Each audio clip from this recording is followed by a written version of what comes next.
Hello and welcome to Tonebenders, where we talk with the sonic artists behind our favorite films, games, and series. My name is Tim Muirhead, and today I will be your host as we step onto the road, and if we don't keep our feet, there is no knowing where we might be swept off to as we discuss the Lord of the Rings trilogy of films that came out in 2001, 2002, and 2003. It's been 20 years since the third film came out, and we thought it'd be fun to gather some of the sound team to discuss their work on these groundbreaking and iconic films. Before I introduce our guests for this discussion, I just wanted to say up front that the format of a podcast can only allow for so many voices. So obviously our guests today weren't the entire team that made these films. For instance, Dave Whitehead is not joining us today, but if you want to hear his thoughts on his work on these films, we talked to him about it in episode number 103. Dave tells many tales, including a crazy device he built to stretch wicker to extremes to make the sound of the Ents.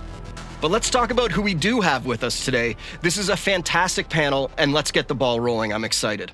I'm going to introduce each of them and ask them to quickly tell us their roles on the Lord of the Rings films. First up, we have Tim Nielsen, who is a returning guest after previously being on 115 and 179. Tim, welcome. What role did you have on the trilogy? I was director, producer, star, and screenwriter, but I was credited as a sound effects editor. Excellent. Next up, we have Katy Wood, who was previously on Tonebenders on episode 124, talking about the film Just Mercy. Welcome back, Katy. Can you tell us what your role was back then? I was an effects assistant and effects recordist and a Foley editor. There you go. Excellent. Now, as returning champion, we have Brent Burge, who listeners should remember from our epic Beatles Get Back episode number 193. Brent, other than causing general havoc, what was your role on the first films? Nothing, apart from havoc. Just havoc. Okay, perfect. No, I was involved in the effects department as well as an effects editor. Excellent. Okay, David Farmer is someone that has never been on Tonebenders before. I don't understand how this is possible. He has long been on our list of guests we would love to have, so it is a real pleasure to introduce David Farmer today. It's lovely to meet you, David. Same here. Happy to be here. Thanks for having me. Awesome. And what did you spend most of your time doing 2+ decades ago on these films? Having a blast, and I was effects sound designer. And finally, our last guest I'm going to introduce is another first-timer for Tonebenders and someone that we have long been hoped to check off of our must-have guest list. We welcome Chris Boyes. Chris, you were the re-recording mixer on these, I believe? That's correct. I was the sound effects re-recording mixer on all three of them. Perfect. Okay, listeners will know all of your names, both from your work on Lord of the Rings, as well as many of the amazing projects you have all done since. But when Fellowship of the Ring started Audio Post, it would have been nearly 25 years ago. And you all would have been, I'm assuming, very close to the beginnings of your careers. Some of you were maybe even in your 20s. These are absolutely massive undertakings for someone with a storied career behind them to take on. Maybe we can go through each of you to talk about what was going through your head when you arrived on the first day of work, when you started. Maybe Tim, do you want to take it first? Yeah, I remember maybe not the first day of work, but within the first day or two of work, we all went into, sadly, the late Mike Hopkins' office to watch the very first cut, or I think it was the tax cut. So it was the cut that was done to sort of fulfill the obligation of having a cut. And I just remember that it was incredibly long and incredibly rough, and having packed everything of my life away for what I thought was going to be, 3 years, I think I had a little bit of a what the hell have I done moment, honestly. It was very early in my career. I'd only had 3 film credits before that, honestly, I think at Skywalker before I went down. And so, yeah, I just remember that first meeting, all of us sitting in Mike Hopkins' office, kind of everybody. Dave, I don't know if you were there then. You might not have been there, but Brent, you were there, and Chris Ward and Mike Hopkins and Ethan and all of us were there to watch that first cut, I think. And I just remember kind of thinking, wow, what are we in for here? That's what I remember. David, do you want to tell us about your first impressions? Sure. I remember that tax cut because I was I had to go work on it. It was a very small crew at that point, but my introduction to the whole thing was we flew over and we were sort of touring around Australia and New Zealand to look at studios where it might mix. I don't remember who was on the tour with me. I don't know if Chris was on the tour or not, but it was a really small group of people. And we got a personalized tour from Richard Taylor. So we got to see all of the stuff that they've been working on, all the props and stuff. And then that was just kind of blowing my mind just to look at what had gone into the production. I was like, okay, look what we're going to have to match You know what I mean? The sort of detail that had gone into it. This is what's going to fall on us to continue. And then we went into Peter's cinema where he'd been looking at dailies and stuff. And I remember the shot like it was yesterday. It was that shot of my favorite shot in the whole trilogy, really, is the shot of the ring as Boromir's reaching over to pick it up. It's in the snow, and it's right, extreme close-up right there on the snow. And I think that must be the shot they paused in his theater just to make sure that whoever saw the movie for the first time saw this magnificent shot, just to blow people away. So as soon as I saw that shot, I sort of knew what we were up against, or at least just how good it was going to look and be. I could talk for hours, so I'm going to stop there, but that was like my first day coming on. And then the tax cut came sometime after that. Katy? I'm so impressed you remember all this stuff, Tim and Dave. Crikey. In such detail. It made an impression. What can I say? No, it's awesome. So I started on the film. I had been talking backwards and forwards with Mike Hopkins for some time beforehand because I'd worked as his assistant for a few years prior, and I was working and living over in Australia at the time, and he called me up to offer me a job, and I was extremely ecstatic about the whole thing. So came on and pretty much would have done whatever was required. It was definitely going to be a bumpy ride, but one that we were all in for. Brent? Yeah, I was in Australia as well at the time. I'd been back to work on Frighteners, which was great fun with Hoppy and Phil Benson and Randy. And Hoppy did mention that we really wanted to get me back for a next show that was coming up. And I do remember the call from Hoppy and also jumping on the plane and coming over. And it was, coming over from Australia to work on a show over here in New Zealand. It felt like there's a little bit of royalty involved, like you were picked up at the airport, you were taken to a house where you were going to kind of live for what ended up being, 20 plus years. And then we're kind of shown to the facility up at Wexford Road, which was overlooking the airport, which is still run by Weta. It's a great place, great spot. And that's where, of course, we met with Hoppy on one side and Barry Osborne had his offices on the other side. It was an expanded kind of area there at the Wexford, at the Wex, as we used to call it. It's memory going back that far to those first days is actually pretty rough for me. I think it was pretty much a blur because, as you said, Tim, it was really, I think Rings was a real foundation for me in terms of my career at that point. Really just started on Rings, and I'm just really pleased that it's kind of gone pretty well. But being that formative time, it's just a blur. It's just I cannot remember that much apart from sitting in my room thinking, wow, we've got a lot to do. And what a fantastic team it was. Do you know what I mean? It was actually a really kind of meeting Dave and Tim for the first time, Katy coming over, and a number of the others, Craig and Dave, Whitehead, et cetera, as well as kind of the dialogue side as well, Jace Cannabis and all that kind of stuff. Once we got up and running, it was, well, for my kind of limited experience of not leaving my room very often, it was kind of awesome. Such a great team. Chris? Well, let's see. I guess I came over in 1998 and I met with Pete a couple of times, talked about the project. And at that point, it had originally been a project that Randy Tom was going to do, but Randy decided he didn't want to make the trip to New Zealand again, having done Frighteners there. And Pete didn't want to leave New Zealand. So I came down and started talking to him about it. And I realized that the commitment was going to be so large that I said, well, originally Phil Benson was going to be our supervisor along with Hoppy. And the two of them seemed to get along really well. And I was going to potentially sound design it. And I said to Pete, you know what? I can't make a commitment for this long because my kids were young and it would have meant moving my whole family down with 3 children. I just couldn't have done it. So at that point, I said, look, I'll mix it and I'll help you put together a crew that can do this. And then Phil Benson sort of along the process decided that he wasn't really up for that long of a project either. And so somehow the whole thing transformed into Ethan coming on board to supervise it with Hoppy. And I suggested David Farmer come down and be the sound designer. And thank God David said yes. And so I signed on to be the mixer.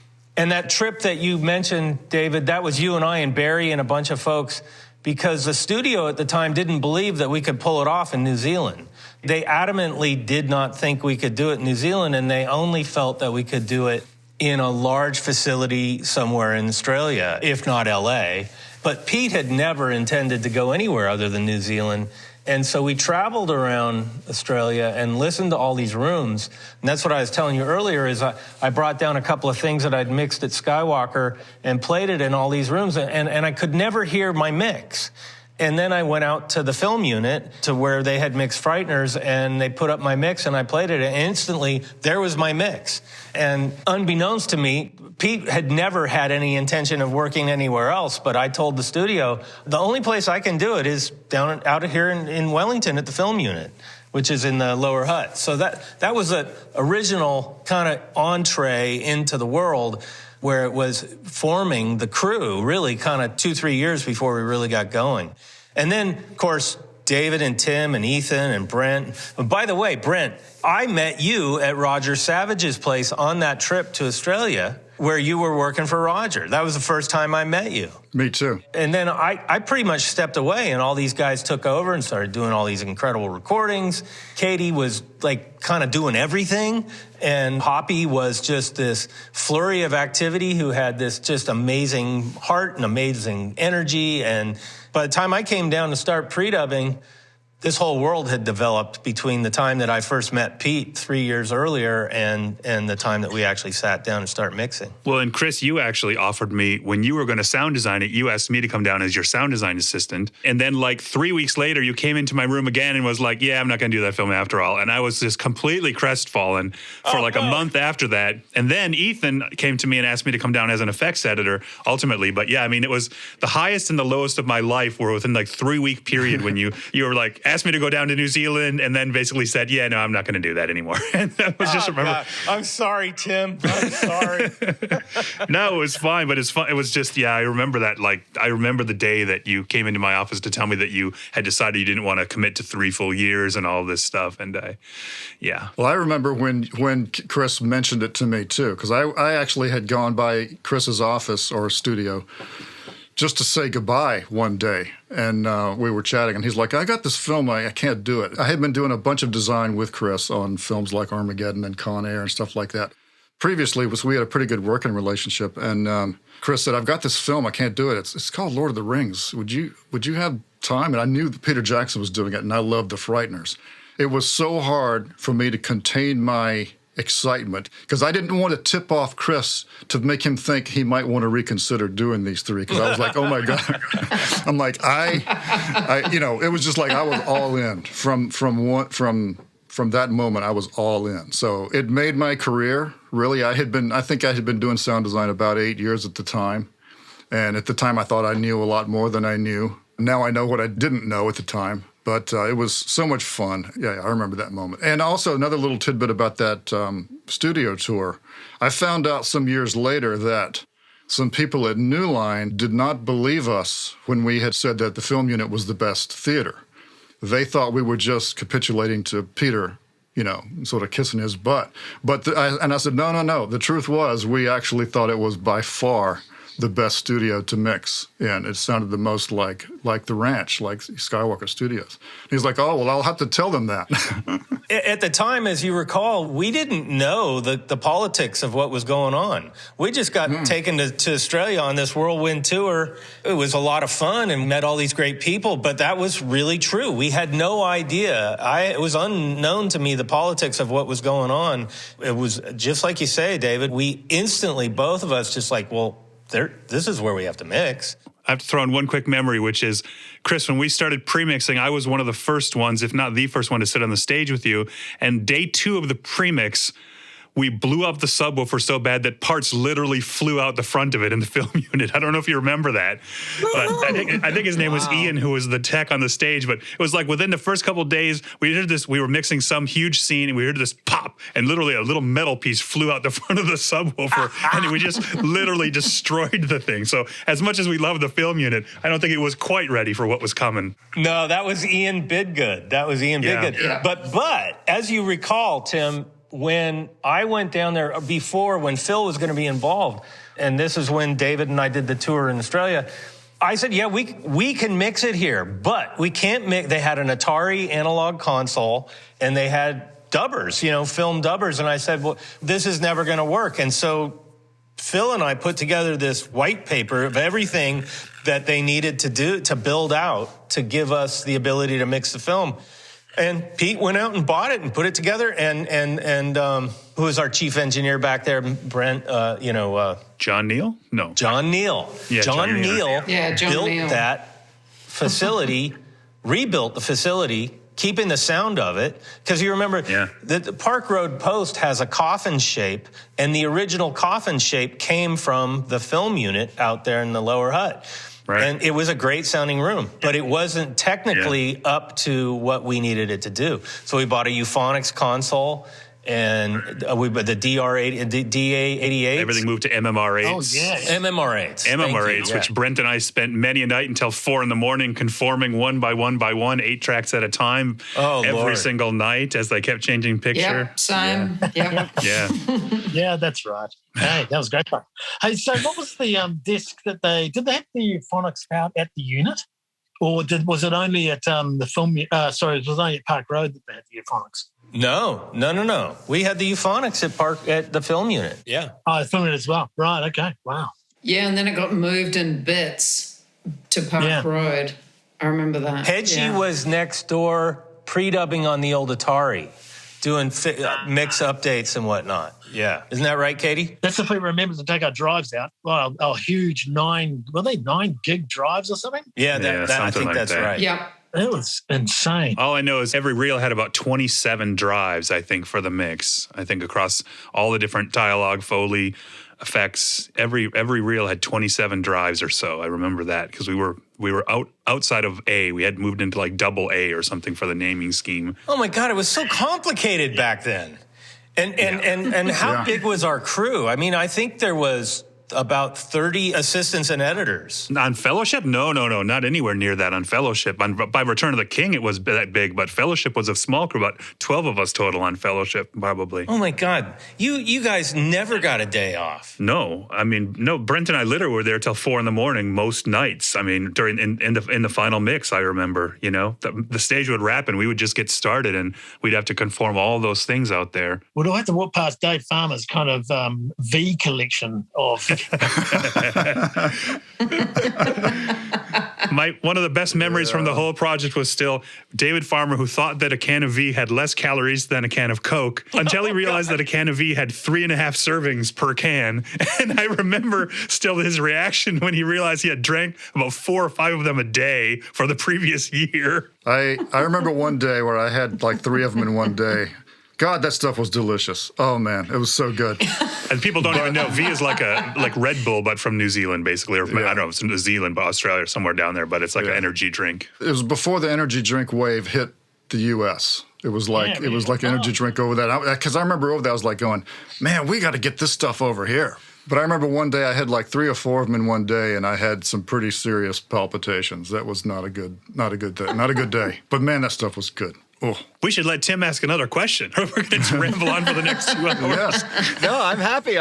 This is good. I got a question for just Katy and Brent. If you guys just want to lean in a little bit. Like, I'm Canadian. You guys are Australian or New Zealand and Australia. Are you both New Zealand, actually? Yep. You're New Zealanders. I'm Canadian. You're New Zealanders. What were your real thoughts when all these Americans started showing up here? Brent, you go first. Okay. Well, actually, for me, it was actually... coming out of the Frighteners experience with Phil Benson and Randy Tom, there was actually a massive amount of anticipation for me anyway, because Rings was like the springboard, as it were, into our careers, as it were. Then Frighteners for me was like the building of that thing. That's where my education came thick and fast from Phil Benson about kind of digital versus film and that whole kind of process. So we'd already, in New Zealand, had really already experienced filmmaking and sound, which we hadn't experienced before in New Zealand. And it was a big turning point for a lot of us. And then Rings was really more an establishment of that with Dave and Tim and Ethan and Chris, etc., coming on. it was a huge, for me anyway. Sorry, Katy may have a kind of a slightly different perspective on it, but for me it was just, this is going to be great fun. Because we're going to show these Americans that all the things that they told us that wasn't quite true on the Frighteners, that we can now re-establish the proper pecking order of kind of sound legends. No, I totally agree with everything Brent said, to be honest. It was like my first big feature film as an assistant and everything was The Frighteners. So, that was an exposure to all these different systems that all these Skywalker people came down with, and just doing things on a larger, massive scale. And also, my experience up to that point had been also more in New Zealand film and television, where, for instance, films are virtually locked by the time you got them because it was way too expensive to deal with conforming. And so the whole system of dealing with conforming alone was kind of a revelation, and just how much of it we would have to do. And so gleaning from all these Americans about how to manage that and how to put it into a systematic order was awesome. I remember asking somebody, I don't remember who it was now, but, I think I said something like, well, how do you want to handle change notes? And literally they said, what's a change note? And it was somebody who had really never worked on film, because like you were saying, the films they had worked on they were locked by the time sound started. And, I think we went through nearly 100 versions of picture on Rings by the time it was done. I was going to say something about, there's a pretty kind of funny story from Frighteners days where we kind of informed Phil Benson about how we were going to conform stuff, which is pretty much using guide tracks. And there was this kind of pause on the phone as he kind of then came back saying, yeah, okay, that'd work for rudimentary kind of changes. And then they had to involve, because Frighteners was cut on film, they had to get a change note assistant to basically recut a print to match the newly cut print. So they would actually have to match the moves and write up a change note, literally handwritten change note. And unfortunately for the Kiwis, we couldn't really kind of handle it that much, and they had to bring somebody down to do it in order for it to be done within 3 hours, which was kind of Phil Benson's kind of edict that, no, man, this is taking way too long. So this is actually literally somebody recutting film to match the current cut, writing a change note as they went. And so we'd come out of that on Frighteners, and to come into Rings, we knew really that Peter was going to be this guy who won't be locking picture, and he didn't. And so we had to develop kind of new techniques of finding ways to get the conforms done. I was just going to say that the films, Fellowship and Two Towers weren't nearly as bad. I don't want to say bad, but Return of the King was where it really started to blow up, more like what we're used to seeing now, where things change on a daily basis. Like I remember Return of the King was the first time I remember getting 3 versions of the same reel in one day.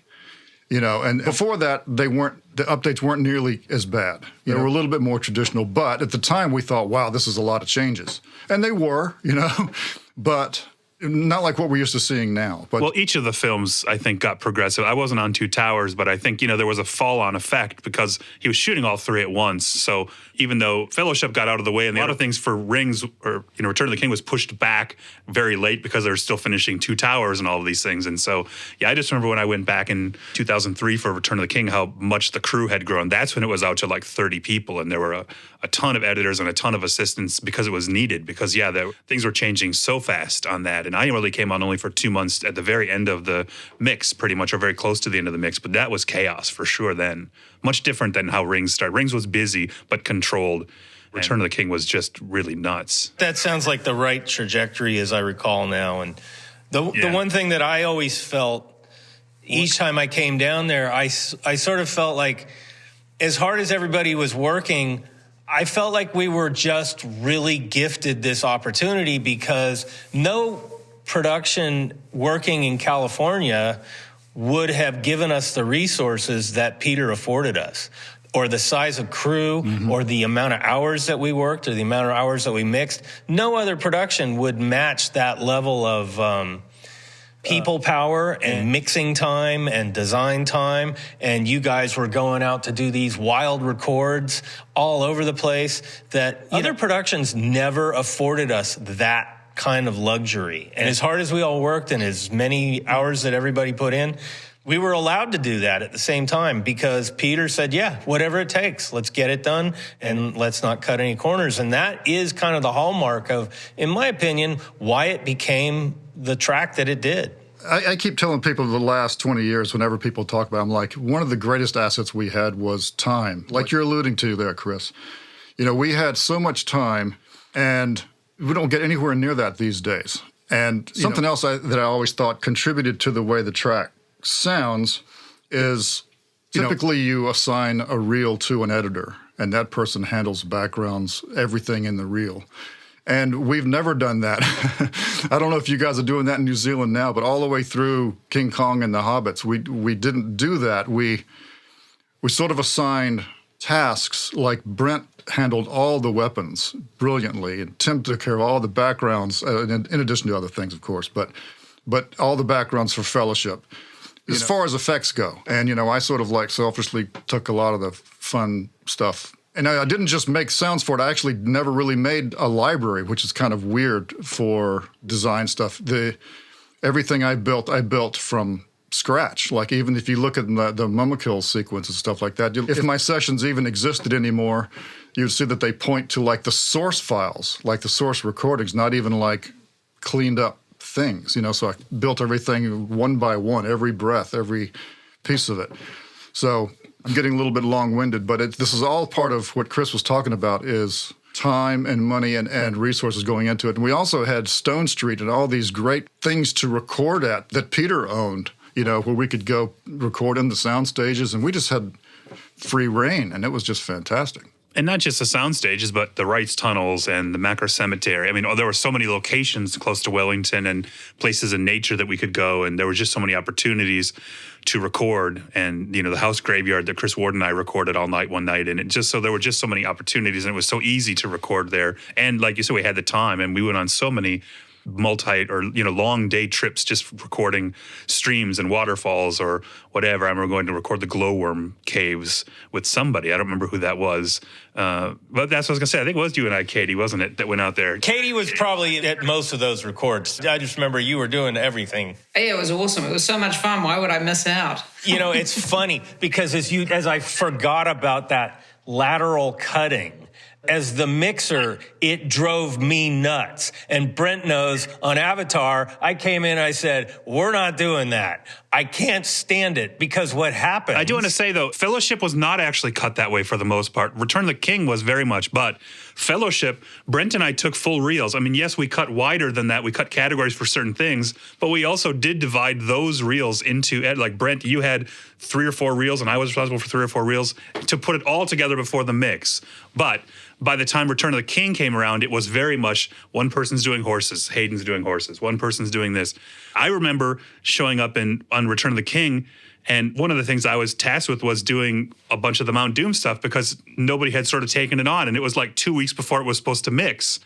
And that was my big sort of takeaway from that, was like the danger of that sort of lateral cutting thing was like trying to make sure that it's fine for doing weapons or horses, but then there's all the little one-off things that don't necessarily occur over all the reels, and you got to make sure that they're all covered as well. So it's an interesting way to cut.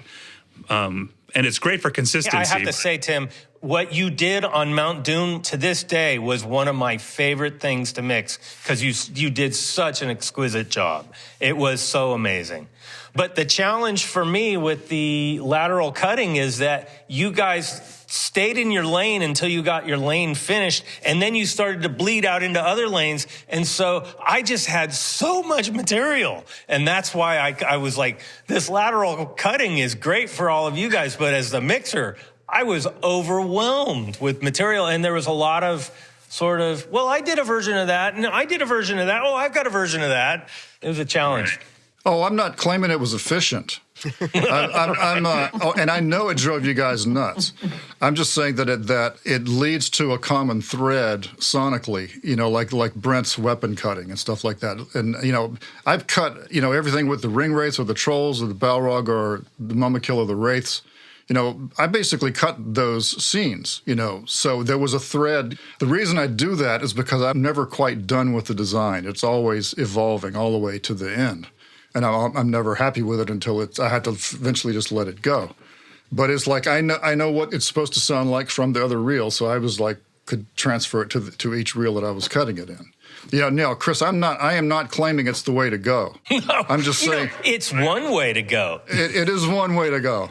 I still feel like it has something to do with a common thread throughout. One reel doesn't sound like different from another reel. Well, I mean, doing the backgrounds, like one person doing, like me trying to do all the backgrounds was, I think, a good thing just because I mean, for better or worse, that they are cohesive, I hope, the whole movie and stuff. And, and we had so many recurring locations throughout the films and stuff as well. It would have been tricky to map that across multiple editors trying to keep track of the locations and who's got Rivendell in their reels. So like most of us have it probably in there or something at some point. Because the other thing is also we didn't really did we have much of a service structure in that situation where we could, because if we were swapping sounds with each other, we would have had to have been literally taking drives into each other's rooms. I think that's right. I think we weren't we? What about the panorama thing? Because there was a panorama database that wasn't everybody, but wasn't there a server of some kind for like common library stuff? There was, but not for cutting. So that was one of the reasons I think that I was asked to go down was to help. I mean, when we went down there was no facility library, right? We were building a new facility. I mean, we literally moved into an old airport administration building with no soundproofing and that wasn't designed for sound at all. And it became great fun. I mean, that became our home. But yeah, I mean, everybody kind of pooled their sounds and said, here's what we've got to start. And before SoundMiner and things like that, we used a program called Panorama, which was actually more like a file maker program. Mm-hmm. And that's what we were using at Skywalker at the time. And so, I took everything together and we sort of put together this Panorama database. But I don't think we had any kind of a cutting server, certainly. Maybe we had somewhere we could pull picture off of or something like that. But we were all cutting on individual drives. I'm almost positive because I think maybe by Return of the King there was something set up, but not on Fellowship. What about how did we handle fixes on the stage, like out at the film unit? Because we had that was like 15 Carrier or 20 pigeons. miles out, right? I mean, I remember driving out there, but I don't remember how we handled mix fixes and library stuff out there. At the film unit, it had to be a situation where everybody would cut it separately. Then it had to be made into a 4.2 Pro Tools session in order to then get put onto an MMR8. That's right. Do you remember I had to write this program? Do you remember CopyMate? I do remember CopyMate. I had to because we were backing up everything to DDS4 drives. So, to avoid all this overwriting of data, because Pro Tools at the time, if you did a save session copy with audio, it would make a new file with a new modification date. So Retrospect would try to back it up again. So I had to write this. Mm-hmm. I wrote this thing in FileMaker we called it CopyMate, which would take an export session as text that would save the path to the files, and then people would have to export that and then run this thing to copy the original audio. God, I remember that. I haven't thought about that in 20 years. So that the backup system didn't have to re-back up the audio. I mean, I just want to say there was so much tech that was born out of these movies. I mean, if you think about it, from Virtual Katy to Conformalizer and Matchbox, almost all of the conforming programs that are now sort of prevalent, even EditLoad, Mark Franken, so many of these things came out of rings. And I mean, I remember Chris Ward, Peter Mills, and I spending days with quick keys back then and trying to sort of wrangle some kind of way to edit a session basically with just the change note information and quick keys moving around, which then ultimately evolved into all of this technology that came out of this project and these series of films. Yeah, I mean, we talk about Virtual Katy was named after Katy. I mean, I don't know if it's still alive anymore or not. I haven't heard about it in a while, but yeah, so many of these things, we had to we really came together and had to invent a workflow. I mean, this film we had to figure out our own way to do all of this stuff. The Burt's maneuver. Remember wasn't that you, Brent? The Burt's maneuver? Yes. That was the quick key thing that would look at the guide track and the spotting time code or something like that, and it would copy that. Oh my God! It was. Yeah, but I still sometimes on shows now use the Burt's maneuver. Remember, I've texted you a few times, and we called it the Burt's maneuver because Barry Osborne used to always call you Bert. Not Brent. But yeah, I still use that maneuver sometimes. And when I'm training people how to do conforms who've never conformed anything before, I show them that method so that they start to understand how the programs work. Now here's a little funny little side note. Another Brentism that was a funny thing. Tim and I bring this up between us every now and then. Do you remember the Pickup Girls virus? There was Brent had this flashing message on his screen called "Pick Up Girls," and we had Chris Ward. But I want to make sure that we don't leave Chris Ward out of this conversation, because that guy was on from the very beginning, and he was critical to everything Rings all the way through Hobbits. And I love that guy, and I just want to make sure we mention him. But anyway, Chris was like on the phone with like Norton Antivirus, and we were trying to track down this virus that we thought was going to go run rampant through the show. And I think Tim mentioned something. It was me, yeah. Did you install something? And Brent had installed Now Up to Date in Contact, and it had... No, I said, the message kept flashing across the conversation. It said, pick up girls. And we thought it was this virus, and IT, this went on for a long time. And then I went, Brent, did you just like write a message to yourself to pick up your girls after school? And he went, oh, yeah. And the IT had been like paranoid that the whole film was about to leak and everyone was going to shut, yanking all the cables on every computer so that it didn't spread among the facility. That's pretty much Brent in a nutshell, that story. I had one job to do, and it was to pick up those girls. And I wasn't going to let it go. So, yeah, it was so weird, though. That was so weird. It was just like one of those kind of arbitrary kind of scenarios where the obvious didn't present. It was just this, no, there's something malicious. The phrasing of it sounded very nefarious. You know what I mean? Well, no. Hey, something else I was going to say, though. So a lot of the fixes, though, we were doing, we didn't have room set up at the unit, once the final was kicking. Did we? Yeah, you and I each had a room at the film unit because we were staying out there so much doing all the conforms. But we also had a very simple Pro Tools out there for doing some fixes and things right there on the stage. And we would fly them in on a drive, actually, to the stage machine. But we were all three in the same room working on headphones, cutting fixes at the film unit, Yeah, that's right. That's right. There was the three of us out there, wasn't it? Yeah. We had our 5.1 speakers, but we were on headphones because we were all in the same space. Yeah, that's right. Yeah, exactly. The one thing that I think strikes me that has a lot to do with how this picture sounds, these three pictures sound, is that we had a director who was heavily involved in the mix, and he allowed us to be as creative as we wanted to be. And one thing that there was a lot of musical design that was coming my way that had to weave in and out of the Howard Shore score, as well as music group. Brent, remind me of the music group that was doing work with us. Planet 9. Plan 9. Yeah. Plan 9. A lot of, and they would have me pre-dub their stuff, and so we had this tremendous amount of material. But we had a director who would come in and give sort of okay, this is how I see this reel, and then he would engage with us for hours and hours and hours and days and days and days to get the mix to where he wanted it to be. I mean, some filmmakers still do that, but more and more that's rare these days. And I feel like that cohesiveness of Pete and Fran being involved in helping us get this picture to sound the way it did was crucial to what we created. And I think that should not be forgotten. Yeah, they were really good. They were really good to us, I thought. I mean, and over the course of the three films, the confidence in us as a team got to the point when we got to Return of the King, we didn't even really spot it. I think Hoppy and Ethan and I were on this, I forget what the system was called then, but it was before FaceTime video was out. It was some sort of video conference because he was over in London with Howard recording the score.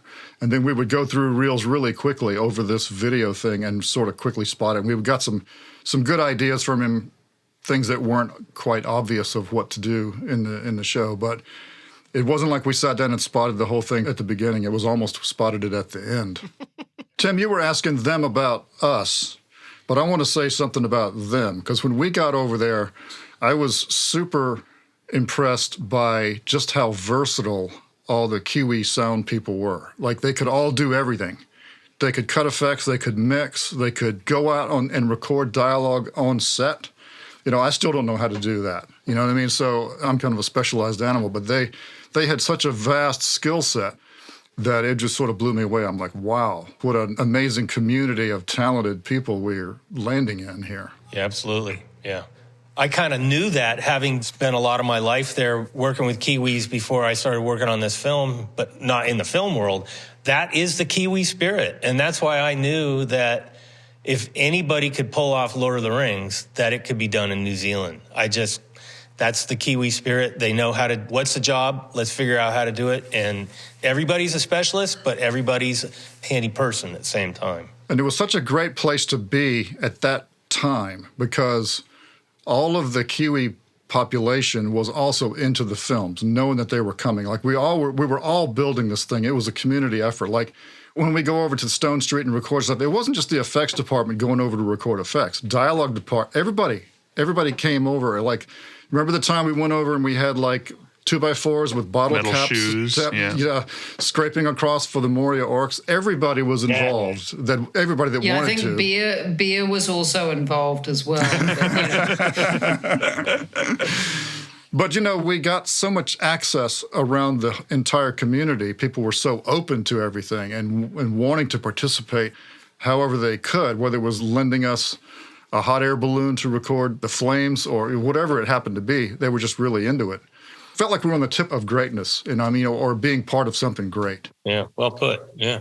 I just remember, in addition to how talented everybody was, just how wonderfully friendly everybody was. And when I landed at the airport, Chris Ward and Peter Mills, met me coming off the plane. And Matt Dravitsky, I remember at the time, took me to my new apartment, who's now, I think, basically one of Peter's producers, but he was like the travel coordinator at the time, 23 years ago or whatever. Yeah, Chris and Peter were there to meet me. And Chris really became like the father figure, I think, to all of, like to me at least. My room was right next to his, and he constantly was making sure that I was okay, and not just in work, but in learning about Wellington and making it my new home, and always making sure that I wasn't lonely and everything else. And so, yeah, the warmth that was extended to us was pretty extraordinary. Except for Brent. Stayed away from you, Tim. No, and look, Chris is still like that. Chris has never changed. He's just exactly the same as he was then. And he's really enjoying himself and the work he's doing, as you can only imagine he does, because that's how he just brings it all. So, no, he's in a great space at the moment.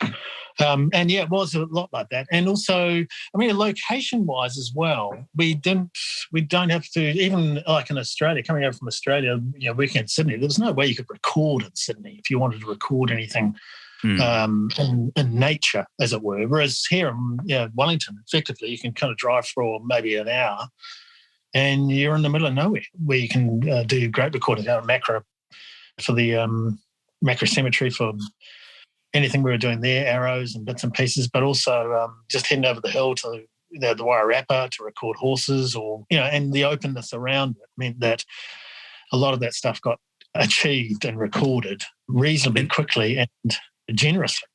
Yeah, and unlike in a lot of places in America, nobody down there would think about trying to charge you for it or putting stipulations on it. If you're just like, hey, could we go record it? Yeah, sure. Yeah. I don't think there were any roadblocks at all to anything we ever asked for, pretty much. Although I think you pointed out, Tim, after you started working with us, that you were like, oh, beer is currency here. As a non-drinker, it was interesting to watch the consumption levels of certain beverages that the New Zealanders could put away. Let me just put it that way. But it was also because we didn't actually have a large budget at all for doing recordings by any means. And so it was all a process of negotiation. And True. So it was all about like goodwill. And as you have all pointed out, there was a lot of New Zealand goodwill about getting these films made. And there was a lot of pride in our country to make that happen. And so as a result, people were willing. But at the same time, they were still generous. And it would always be a situation of sort of, I would try to find out if I'd done a negotiation to borrow a concrete grinding wheel from a vintage shop. I'd sort of find out what the guy's favourite beer was and then drop it off at 4:30 p.m. on a Friday, and that afforded me goodwill to then have other opportunities with that, because just giving some chap $25 is sort of a bit paltry, but making sure it's a case of tui, oh, well, that's gold. So, But it was, there was obviously a lot of goodwill there, and a lot of people really wanted in New Zealand for this to happen as a production and wanted to see it succeed and wanted to be a part of that. And people were extremely kind and generous. I think the idea of wanting it to succeed might seem alien to people that are younger, because in hindsight, these movies were massive blockbusters. But at the time you were making them, like fantasy films were not the kind of films that were filling up movie theaters across the world. It seemed like it changed the entire industry. You all work, well, not all of you, maybe all of you, work on Marvel films and Avatar now. Those types of movies weren't coming out monthly at that time. It was more the Arnold Schwarzenegger and Sly Stallone was the kings of the world at that time. So when you were working on it, did you feel the pressure? Did you know it was going to succeed? How did you think it was going to be accepted at that time? I don't think we had any clue. I think that we knew that there was a passion for Tolkien, for his writings. And I think we all sort of felt that it was going to be a big hit in England. But we didn't know how the U.S. would respond or the rest of the world. I do believe that by film 2, really within film 1, I mean, the story that was being told was so universal to mankind, to humankind, and Gandalf became this grand figure that kind of spoke to the pain and torture of human existence. And so it didn't surprise me when I saw the massive hit that it was. I think when I mentioned like the tax cut in my first memory of it, I don't mean to imply that I thought the movie was bad or anything, but just that Rings was certainly, especially Fellowship, was a movie that sure changed a lot over that year that we worked on it. I mean, again, it went through so many revisions, but also, and this isn't sort of secret knowledge, there were a lot of reshoots on that film. There was a lot of stuff that was completely redone. So it changed drastically from that first like 4.5 hour, very, very rough cut with no visual effects and all these things to what it became. So it was pretty amazing to see how Peter wrangled the film sort of into existence, I think, by the end. And I think we all recognized what a good film it was. But yeah, I still didn't know. I mean, again, like you said, fantasy was not a genre that was sort of in vogue at that time. But I mean, as we started to see some of the visual effects come in and started to see the scale of it really and the story all come together. I mean, I think it did become clear that it was something pretty special, but that didn't mean it was going to be a success, at least not to me. Well, you know how you work on a movie and you see it in all of its stages, and it's kind of hard to see it at its final stage fresh. Right. And when you've been on it all that time. And that's kind of the way Fellowship was for me. I wasn't sure, because we had seen it in stages where it wasn't great. And by the time it got great, I couldn't tell that it was. And we'd seen it so many times. And I know the pressure was high because starting with the Weta tour from Richard Taylor, trying to live up to what they had done detail-wise was one pressure. And then being a fan of the books was another pressure. Like, you know, all of a sudden I was like, I've got this Balrog. I've got to give this guy a voice, and the Cave Troll and the Wraiths. It was like all these things had been like massively influential on me from reading the books. And I was like, now I've got to give these things a voice, you know. And so the pressure was huge, and I didn't know how it was going to be received. I had no idea in the end, was it a good job or not? And it's like Chris was saying, by the time Two Towers came around, we knew that the audience was on board. Yeah, and I think I'll speak for myself, but I think that the process we were going through and just sort of quagmired in that as a team, we were all pretty tight and just kind of barreling forward. I don't know how many of us were really thinking about the end game. We knew we were making something epic, and we were really proud to be involved in that and really honoured to do so and just involved with the team and the exercise and so forth. But it was like, what are people going to think of it? I don't know. We weren't sitting around pontificating that at all. No, we were so busy just trying to finish it that probably none of us were really thinking about that, especially the last 3 or 4 months, of course. Not at all. No, we weren't. It was exactly right. I mean, we were more thinking, how are we going to get it done and survive in the process? Yeah.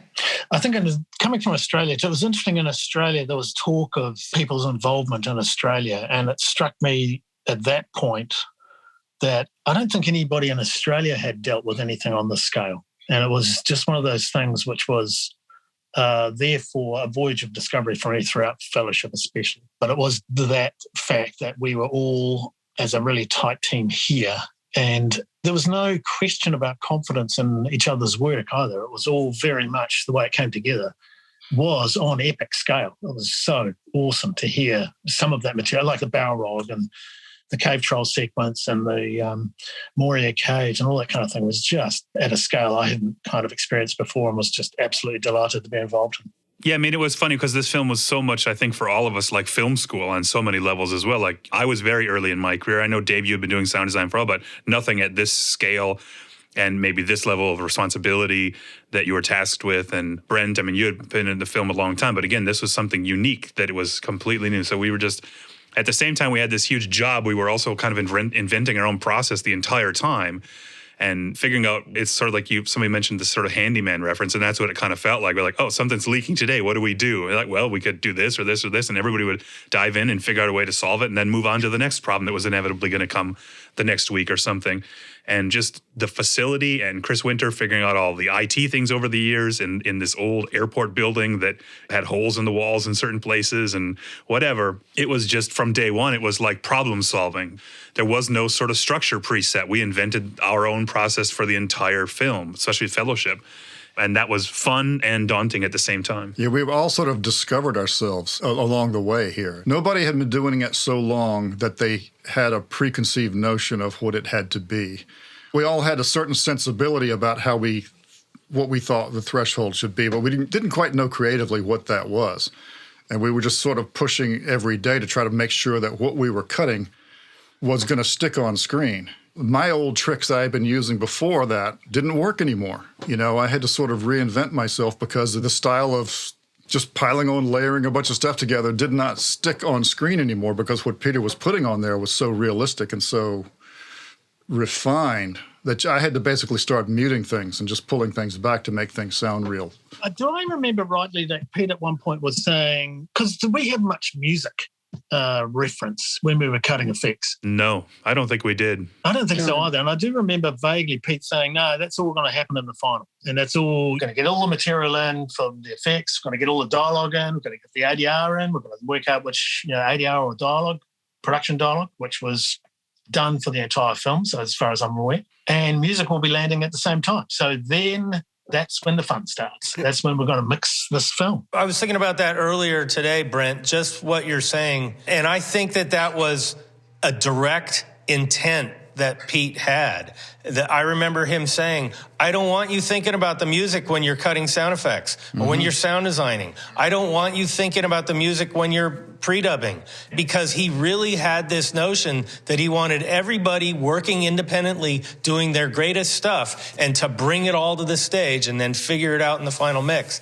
And to this day, I just cherish that way of working. And it really was everybody put 110% into everything. And then we did, of course things clashed, but we figured out a pathway to give a clear and concise storytelling process sonically with all these amazing assets, all the amazing music, all the amazing sound design that was like music, as well as the practical sound design, as well as all these incredible recordings you all did. It all came to the stage in the final mix, and we worked it out on a daily basis, this massive amount of material. And it's not often that we get to do that anymore. I do remember, though, there were times when we had sound design that we wanted to get in front of Peter with the intention of maybe convincing him not to score a particular scene. With one famous scene in particular, the entrance into Bree with the ring wraiths sneaking into the inn there.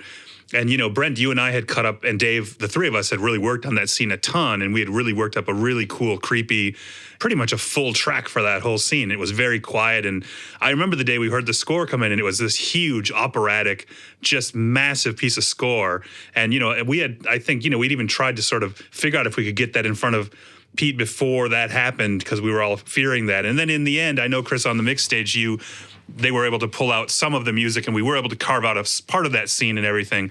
And I know what you mean, although everybody bringing everything, but I also sort of think that there's a little bit of a danger in that sometimes too, in that, it makes the job in the final mix that much harder when you do have, and I'm not saying there were a ton of clashes, but there were certain places that I know we felt really strongly about, that we really wanted to lobby, don't put music, or please don't score this scene. We've done something really cool. And then we didn't come out exactly how we had hoped, things like that. Yeah, you're right, Tim. But as you well know, we would never get away with that on most of the movies we work on today, because we wouldn't get that kind of time to work out those issues, or even to present to the client, here's a pass with no music, or here's what we've done. I mean, Pete would usually consider things like that, even if he knew he had a great score.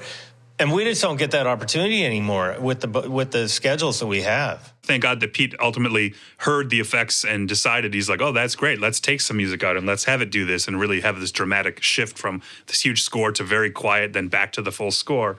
So, to his credit, he absolutely was willing to explore all of that. Like you're saying, I think, is he wanted all the tools, he wanted all the chess pieces there for the final game, knowing that he wanted to be able to weave them and play with them as he wanted. He didn't want to commit to something before hearing what everybody had brought to the table, which I totally get. Yeah, and I like your reference to the loud to the quiet, because as you know, there was sequences where he would let us get absolutely silent. And it was so effective. The dynamic that we created was so effective to help tell that story.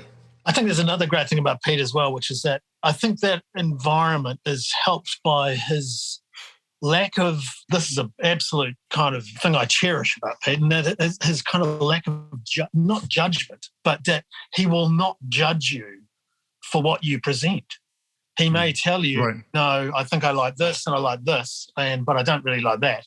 But there was never a situation I don't think I've ever experienced with Peter where he's really laid into sound for something that I presented that he thought was not useful, let's say.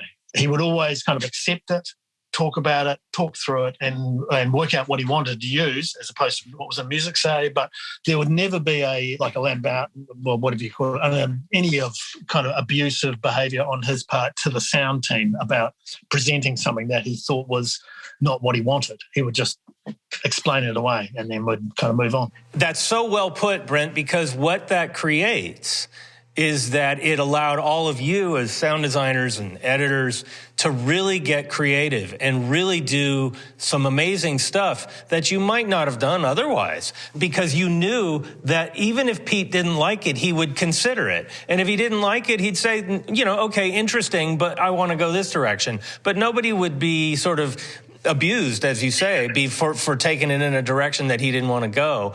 And so you felt that creative kind of license to go in different directions, and much of which stuck and is a big sonic imprint of that film, is all of the stuff that you guys experimented with. A lot of it got in because he embraced it. I concur with all that. I mean, I was on the receiving end of him changing his mind about things, or not necessarily changing his mind, but reacting to something I had done and he wanted something else. And I never, ever felt berated or put down. It was always like, I want something else. But to Chris's point, it made me feel free to explore.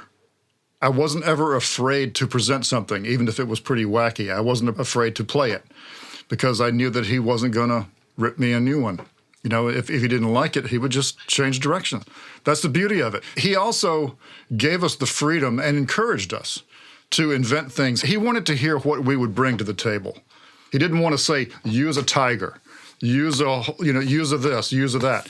He hired us to bring our best work, and then he could choose from it or shift us to another place. So I always appreciated that I didn't feel like I was bottled in from the beginning. I was able to explore just freely. Hey, guys, I'm going to have to check off here because I've got my... Your library card's expiring. Yeah, the library's got to close. He's out of beer.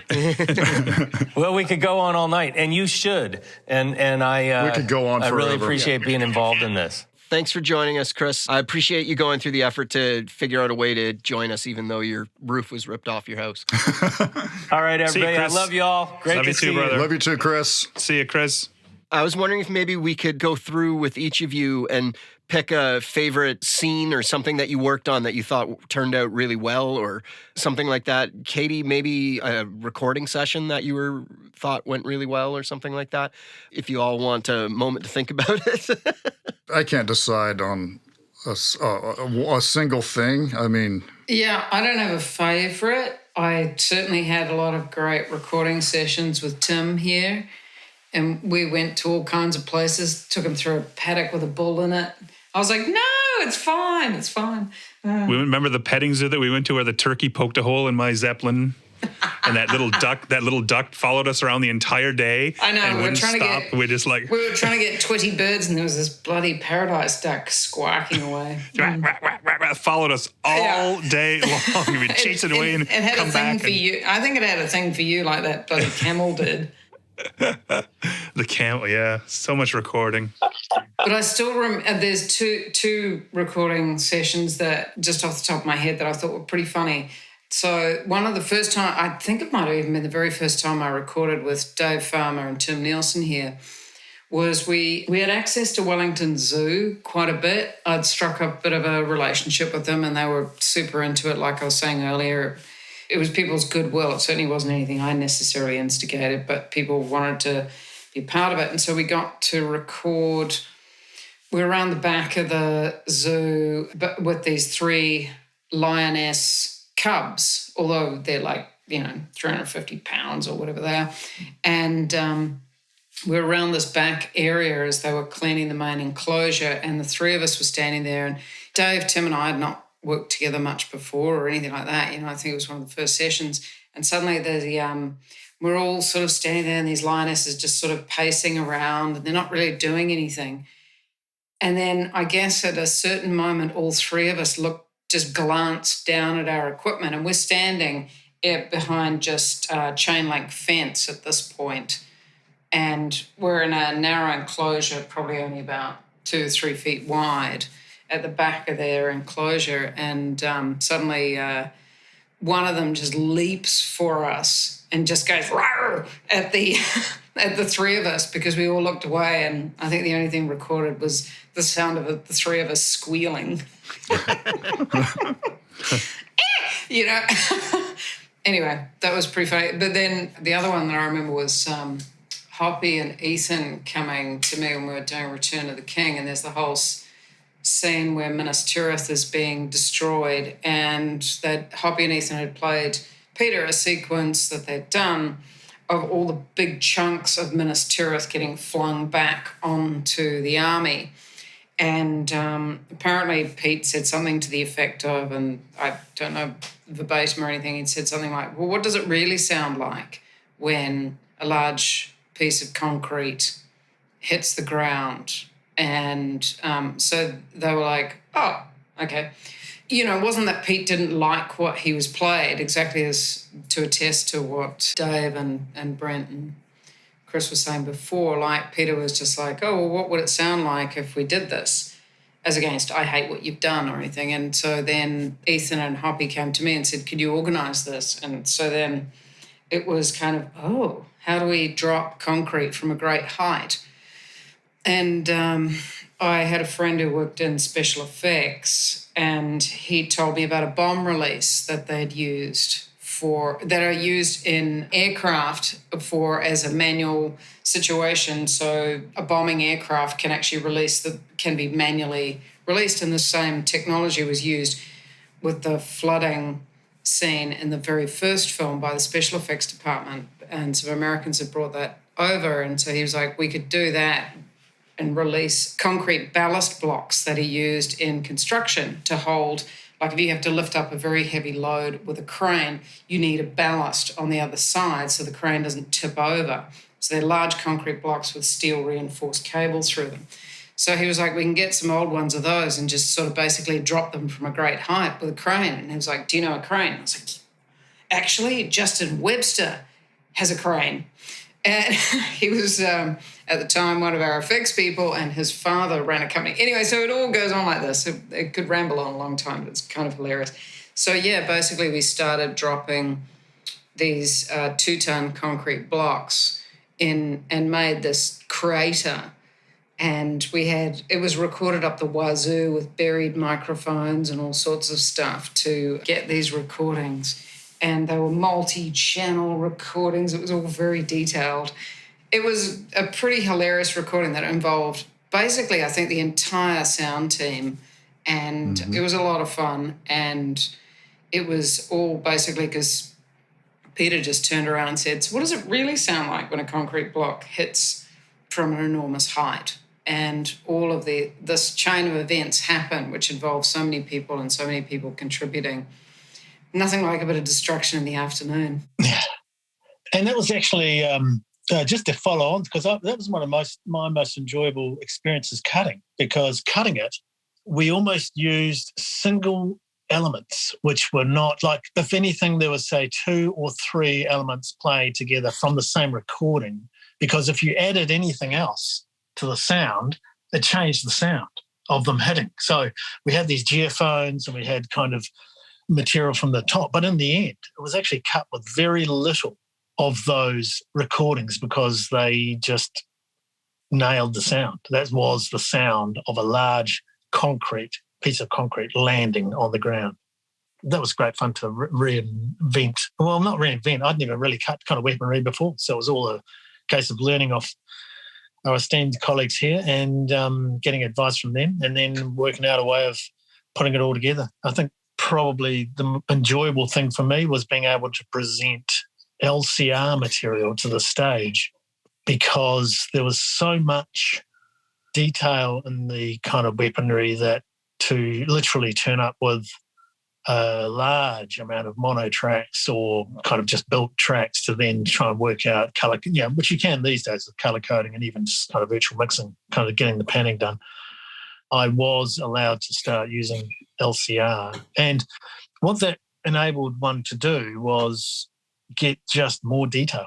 And so you could actually really drill into where you may, in other shows, you may kind of go, oh, no, you'll never hear those arrows in the back there kind of flying past. But you would put them in, and then that kind of level of layering would just add to the kind of realism of what you were seeing on screen. Because with it being so much of it shot live action in a way, even though there was a massive amount of visual effects involved, a lot of that kind of material I was dealing with, combat and that kind of thing, was live action. And so it just added to that realism of the live action so well. Tim, it was mentioned earlier that you were in charge of a lot of the ambiences. How did you go about creating a world without making it sound familiar?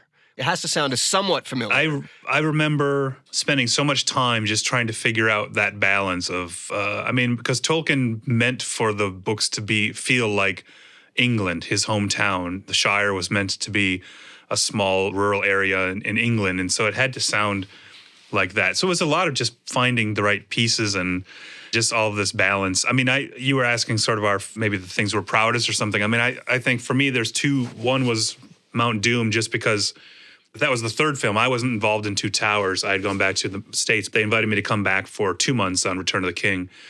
And one of the things I tackled was the Mount Doom sequence. And that was cut very, very fast. It had to go up in the mix stage within about 2 weeks of me landing, I think.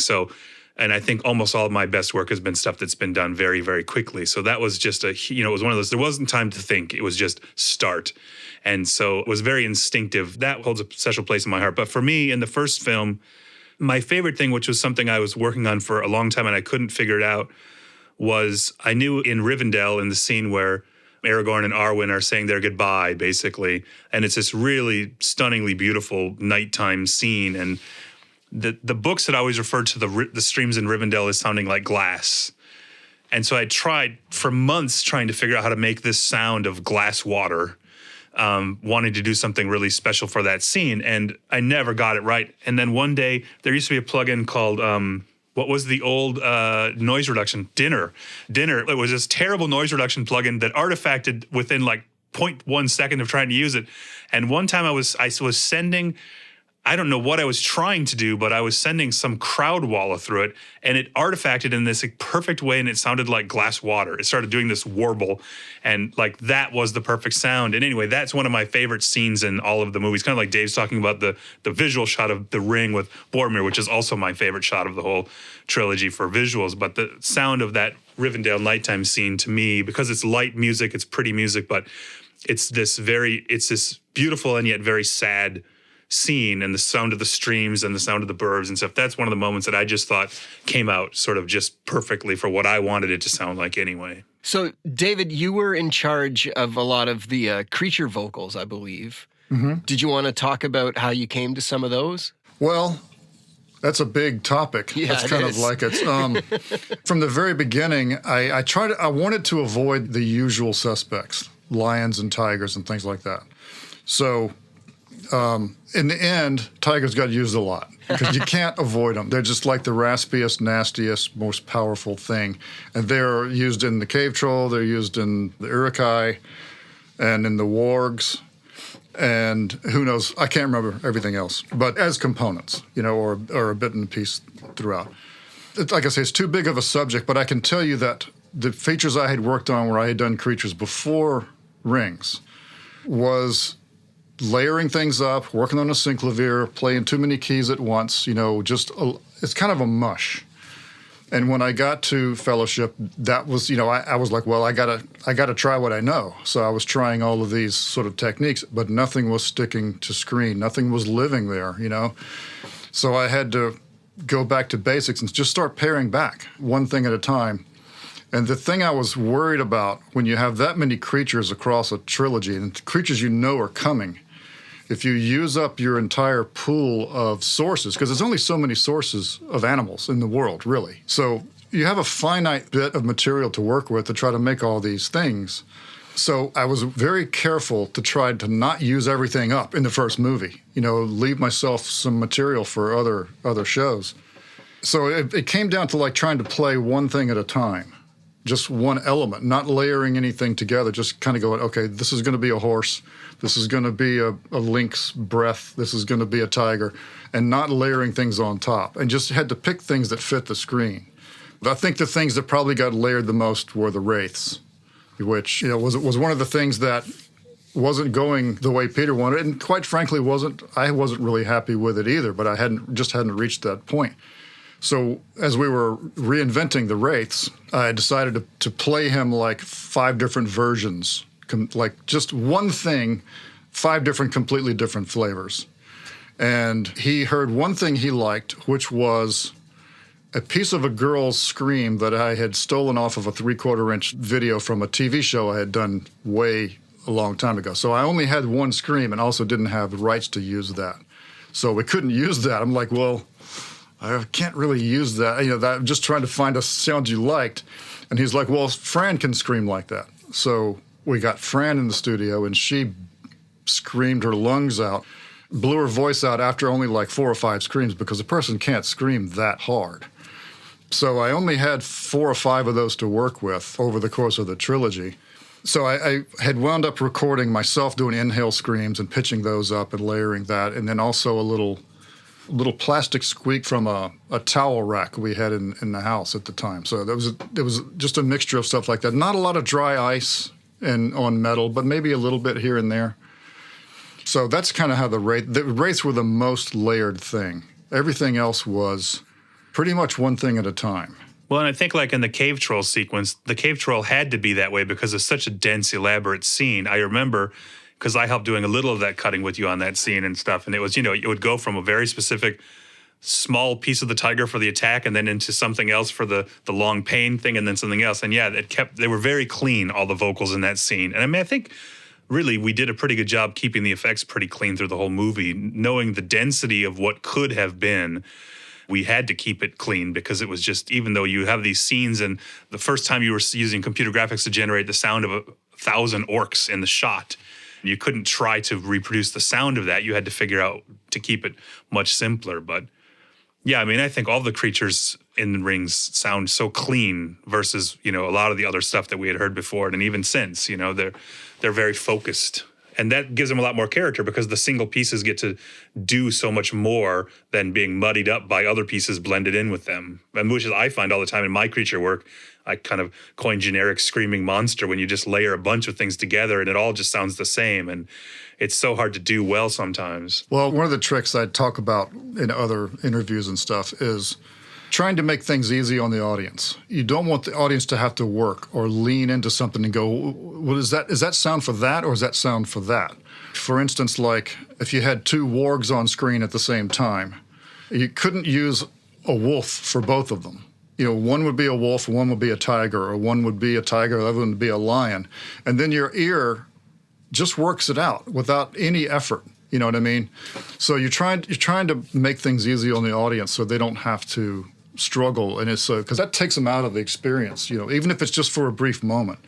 So you kind of just want to make sure that it flows and doesn't confuse people. Now, we had just come off of the best sounding creature movie of all time to this day, Jurassic Park, the T-Rex and the raptors, and Gary just did mind-blowing work on that, and nothing I did comes close to those. Part of the reason the Balrog sounds the way it does was because the T-Rex was very fresh in people's minds at the time. And it's like that thing. I didn't want people to see the Balrog open and have a similar type of roar come out and have people go, "Oh yeah, but it's not as cool as a T-Rex," because it was never gonna be as cool as a T-Rex. There's nothing that's beat it to this day, in my opinion.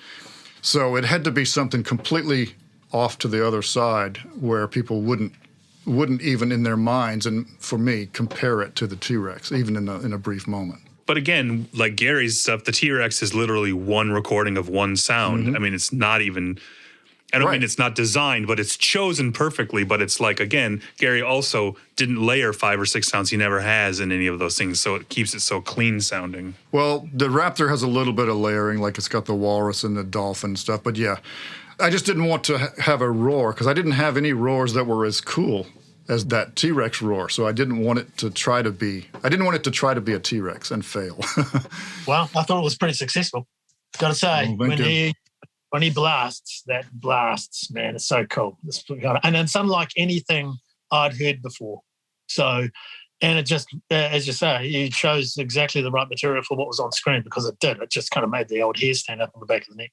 Yeah, whatever you did to that puppy to make it make that sound, I don't want to know. But yeah, that's right. There's something about the creatures that, may or may not be interesting, but I wanted to make sure on this movie that when the movie was done, I would have access to the sources I used to make everything. So I funded, I probably went close to broke on these movies because I funded a lot of my own recording sessions, at least the ones I did here in the States, going to lion and tiger sanctuaries, the elephant sanctuaries, the zoo.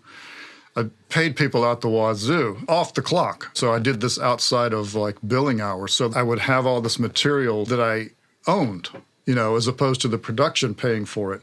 Yeah, I almost went broke doing that. But we were recording on DAT at the time.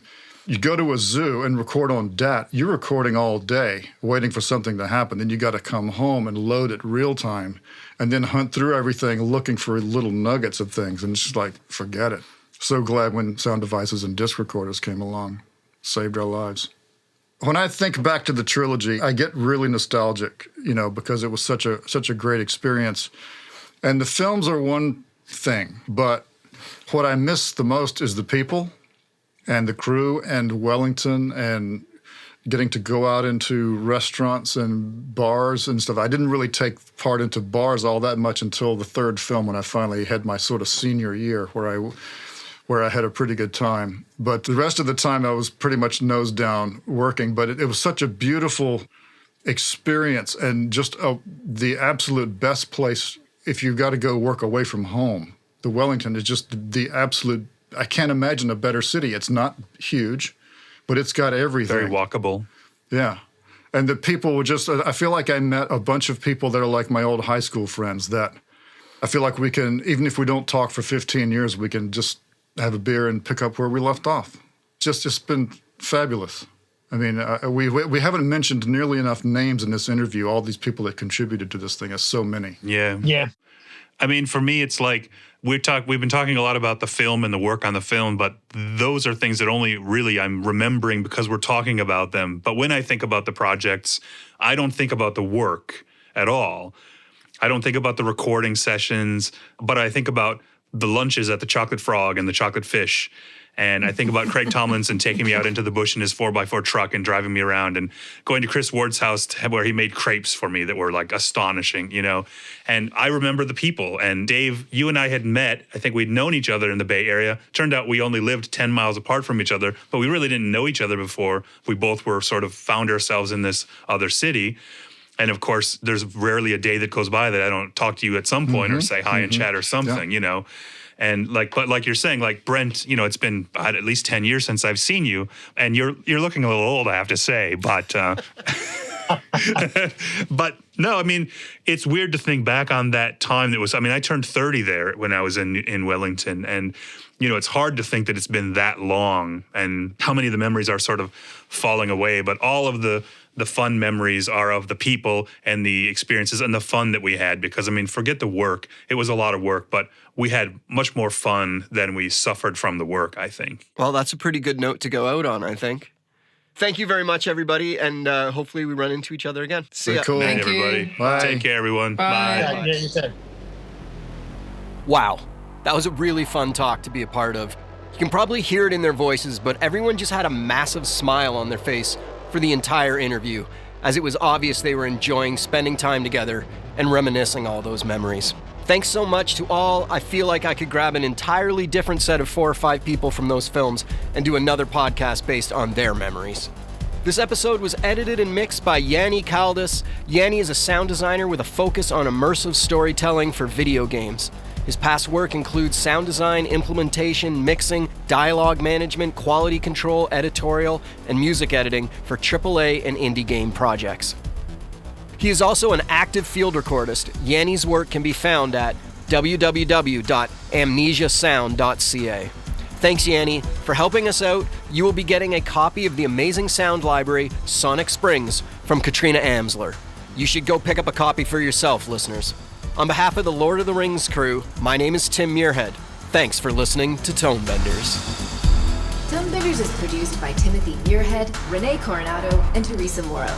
Theme music is by Mark Strait. Send your emails to info@tonebenderspodcast.com. Follow us on Twitter via @TheTonebenders and join Tonebenders Podcast on Facebook. Support this podcast. You can use our links when you shop with Amazon or B&H, or leave us a tip. Just go to tonebenderspodcast.com and click the support button. Thanks for listening. Are you looking for more audio-related podcasts to listen to? Tonebenders is part of the Audio Podcast Alliance, featuring a hand-picked selection of the very best podcasts about sound. Be sure to hear the latest episodes from our friends in the community at audiopodcast.org. Oh, that was another fun little story, though.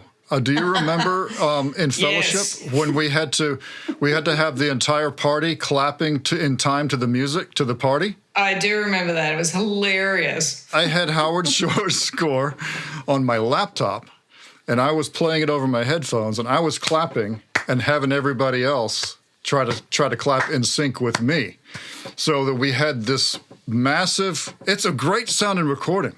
You know, it's out in the courtyard at the film unit.